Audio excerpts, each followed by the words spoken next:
আপনারা যখন সংগঠিত হবেন তখন বাংলাদেশের 90% পুলিশ আপনাদের পাশে থাকবে, এমন একটি উদ্বেগজনক কথা বলেছেন সাবেক পুলিশের আইজিপি বেনজির। প্রিয় দর্শক, আপনারা বেনজিরকে অবশ্যই চিনেন। বেনজির পুলিশের সাবেক আইজিপি ছিলেন। তার বিরুদ্ধে নানা ধরনের অভিযোগ রয়েছে, সেটা আপনারা গণমাধ্যমে দেখেছেন।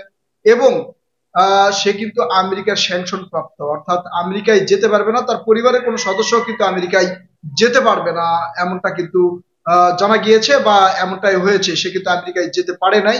আমেরিকায় অঢেল সম্পত্তি, তার সেই সম্পত্তি কিন্তু তিনি ভোগ করতে পারেননি। সেই বেনজির আহমেদ আওয়ামী লীগের শীর্ষ পর্যায়ের এক নেতার সাথে কথোপকথনে এই কথা বলেছেন। বলেছেন, এটা প্রকাশ করেছেন ফেস দ্য পিপুল, আপনারা জানেন। ফেস দ্য পিপুলে বলেছেন, বেনজির আহমেদ আওয়ামী লীগের শীর্ষ এক নেতার সাথে কথোপকথনে বলেছেন, যখন আপনারা সংগঠিত হবেন তখন বাংলাদেশের 90% পুলিশ আপনাদের সাথে থাকবে এবং আপনাদের পাশে থাকবে, আপনাদেরকে শেল্টার দিবে। প্রিয় দর্শক, আপনারা কিন্তু জানেন যে এই পুলিশ নিয়ে নানা ধরনের কথা আছে। বিষয়টা হচ্ছে, পুলিশকে কিন্তু রাজনৈতিক ভাবে ব্যবহার করা হয়েছে দীর্ঘদিন থেকে। যেই দলই ক্ষমতায় আসুক সেই দলই কিন্তু তার অনুগত পুলিশদেরকে প্রমোশন দিয়েছে বা হচ্ছে বিভিন্ন ভালো ভালো জায়গায় পোস্টিং দিয়েছে, তাদের কাছে নিয়েছে। অনেক উৎসুক পুলিশও রয়েছে যারা নিজে মানে ওই দলকে, যে ক্ষমতায় থাকে সেই দলকে একটু তেল দেওয়ার চেষ্টা করেছে, তেলবাজি করেছে একটু প্রমোশনের জন্য, ভালো জায়গায় থাকার জন্য, অধিক ক্ষমতা পাওয়ার জন্য। সেটা আমরা কিন্তু আওয়ামী লীগের 15 বছরের এই 15.5 বছর ধরে আমরা কিন্তু দেখেছি। কিন্তু এই এমন উদ্বেগজনক কথা, বেনজির কিন্তু সাবেক পুলিশের আইজিপি। আবার অনেকেই বলছেন আওয়ামী লীগের সময় কিন্তু অনেক পুলিশ নিয়োগ করা হয়েছে। এখন এই কিছুদিন আগে আবার স্বরাষ্ট্র উপদেষ্টাও কিন্তু বলেছিলেন যে বাংলাদেশে মোটামুটি 98,000, যদি ভুল করে না থাকি, 98,000 পুলিশ নিয়োগ হয়েছে আওয়ামী লীগের সময়।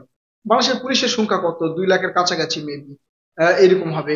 তো 98,000 পুলিশ হচ্ছে আওয়ামী লীগের সময় নিয়োগ। আর এই পুলিশ আওয়ামী লীগের সময় নিয়োগ হলে আসলে আওয়ামী লীগের হয়ে যায়, এটা কিন্তু ঠিক নয়।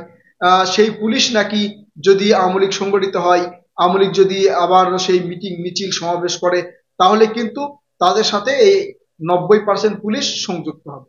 এটা বেনজির বলছে। আসলে প্রিয় দর্শক, আমার মনে হয় না যে পুলিশ সেই সব ফাঁদে পা দিবে, আবারও রাজনৈতিক ফাঁদে পা দিয়ে তাদের যেই নীতি নৈতিকতা এটা নষ্ট করবে, আমার মনে হয় না। বর্তমানে পুলিশ প্রশাসন মোটামুটি ভাবে কিন্তু সাজিয়ে উঠেছে, আস্তে আস্তে তাদের কার্যক্রম চালিয়ে যাচ্ছে। এবং বিভিন্ন জায়গায় দু একটা রিপোর্ট থাকলেও পুলিশ কিন্তু আগের মতো আর নেই। বেশিরভাগ ক্ষেত্রেই কিন্তু পুলিশ, সরি প্রিয় দর্শক, আগের মতো নেই। প্রিয় দর্শক, বেনজির আহমেদের এই কথা আসলে কিভাবে দেখছেন আপনারা? আপনারা কি মনে করছেন?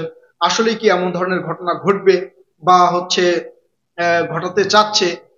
কিংবা হচ্ছে বর্তমান এই যে যে সরকার আছে বা ভবিষ্যতে যে সরকার আসবে, তাদেরকে ভয় দেখানোর জন্য বেনজির আহমেদ এই ধরনের একটা কথা বলেছে বলে আপনারা মনে করেন কিনা? অবশ্যই আপনাদের মূল্যবান মতামত কমেন্ট করে জানাবেন। আর একটা বিষয় হচ্ছে, আমার যেটা মনে হয় সেটা হচ্ছে, এই যে বেনজির অবশ্যই, আমার মনে হয় আর কি, আমার মনে হয় যে এই অস্থিতিশীল যে একটা পরিস্থিতি আছে, এই যে গত কয়েকদিন থেকে আপনারা দেখছেন, যেমন 32 ধানমন্ডি 32 নম্বর ভাঙ্গা থেকে শুরু করে আওয়ামী লীগের বিভিন্ন নেতাকর্মীদের বাসায় আগুন ভাঙচুর অগ্নিসংযোগ সহ যেই অনেক লুটপাটের কথাও শোনা যাচ্ছে।